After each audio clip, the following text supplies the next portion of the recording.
తెలంగాణ ప్రభుత్వం విద్యారంగంపై ప్రత్యేక దృష్టి సారిస్తూ పేద మధ్యతరగతి విద్యార్థులకు నాణ్యమైన విద్యను అందిస్తూ వారికి అవసరమైన పుస్తకాలు నోట్బుక్స్ ను ఉచితంగా అందిస్తుందని ఎమ్మెల్యే డాక్టర్ సంజీవారెడ్డి పేర్కొన్నారు. నారాయణఖేడ్ మున్సిపల్ పట్టణంలోని ప్రభుత్వ జూనియర్ కళాశాలలో విద్యార్థులకు పుస్తకాలను ఎమ్మెల్యే అందజేశారు. ఈ సందర్భంగా ఎమ్మెల్యే మాట్లాడుతూ డబ్బు పదవి ప్రతి ఒక్కరికి లభించకపోవచ్చని విద్య మాత్రం ప్రతి ఒక్కరూ కష్టపడి సాధించగలిగే సంపద అని అన్నారు. విద్యతో జ్ఞానం, ఆత్మవిశ్వాసం, మంచి వ్యక్తిత్వం ఏర్పడమే కాకుండా సమాజంలో మంచి పేరు, గౌరవం లభిస్తాయని తెలిపారు. విద్యార్థులు కష్టపడి చదివి ఉన్నత శిఖరాలను అధిరోహించాలని తల్లిదండ్రులకు, గురువులకు, నారాయణఖేడ్ నియోజకవర్గానికి మంచి పేరు తీసుకురావాలని ఎమ్మెల్యే పిలుపునిచ్చారు.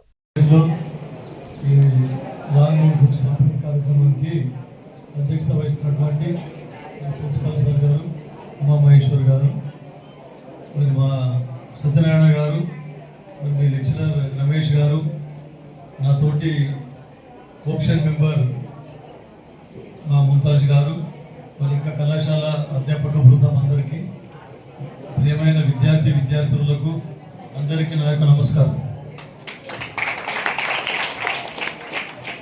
నిజంగా కూడా చాలామంది వెయిట్ చేస్తే కూడా సార్కి చెప్పిన సార్ 2 గంటలకు వీలు పడదు సార్, నాకు 1 o'clock అని చెప్పారు, వీలు పడది 2:30కి పెట్టుకోండి ఆఫ్టర్ లంచ్ అని చెప్పింది. ఎందుకంటే చాలామంది ఉన్నారు, వాళ్ళందరికీ కూడా రెస్పాన్స్ చేసి వాళ్ళందరి ప్రాబ్లమ్స్ విని, ఆఫీసర్స్ ఉన్నారు, వేరే ఇంకా పార్టీ కార్యకర్తలు ఉన్నారు, సర్పంచ్లు వాళ్ళందరూ వచ్చారు.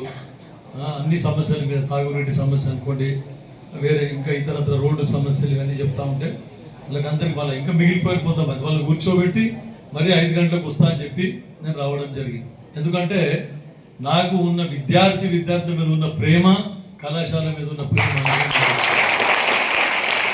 ఎందుకంటే అవన్నీ ఎప్పుడు రొటీన్గా జరుగుతూ ఉంటాయి. ఏ ఫ్రీ కరెంట్ ఇచ్చినా ఉండదు, ఫ్రీ రేషన్ కార్డు ఇచ్చినా ఉండదు, ఏ ఫ్రీ స్కీమ్ ఇచ్చినా కూడా ఉండదు. సరే, అది రొటీన్గా సంక్షేమ పథకాలు. కానీ ఇంట్లో కుటుంబ సభ్యులలో ఒక్కరు విద్యావంతులై ఒక జాబ్ కొడితే వారి సంసారం బాగుపడుతుంది, పిల్లలు, వారి తల్లిదండ్రులు అందరూ విద్య అనేది చాలా ముఖ్యం. మా ముఖ్యమంత్రి రేవంత్ రెడ్డి గారు కూడా విద్యాశాఖను తన్నే పెట్టుకొని విద్యను చాలా రిఫార్మ్ తీసుకురావాలి, మార్పులు తీసుకురావాలి, స్టాండర్డ్ పెంచాలి, విద్యను నాణ్యత పెంచాలనే ఉద్దేశంతో ఇవన్నీ కార్యక్రమాలు చేపడతా ఉన్నారు. స్కూళ్ళల్లో బ్రేక్ఫాస్ట్ కూడా ఇవ్వడం స్టార్ట్ చేసింది. మళ్ళీ జూనియర్ కాలేజీలలో కూడా మధ్యాహ్న భోజన పథకం, తర్వాత బ్రేక్ఫాస్ట్ చేయాలని చెప్పేసి దాన్ని కూడా ఇంట్రొడ్యూస్ చేస్తూ ఉన్నారు. త్వరలో మీకు చెప్తా ఉన్నాం. ముఖ్యంగా కళింగ కృష్ణ కుమారుడిని, తర్వాత సార్ ఇప్పుడు ఉమామహేశ్వర సార్ గారు, వారి అధ్యాపక బృందం అని చాలా అంటే చాలా కష్టపడుతూ ఉంటారు. ఇంత స్ట్రెంత్ ఉండాలంటే ప్రైవేట్ కాలేజీలో కూడా ఇంత స్ట్రెంత్ లేదు.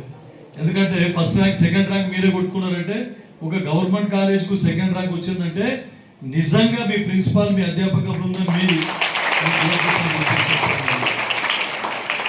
ఎందుకంటే మనం చాలా మంది చూస్తూ ఉన్నాము, కాకపోతే నాణ్యమైన విద్యను అందిస్తూ ఉన్నారు.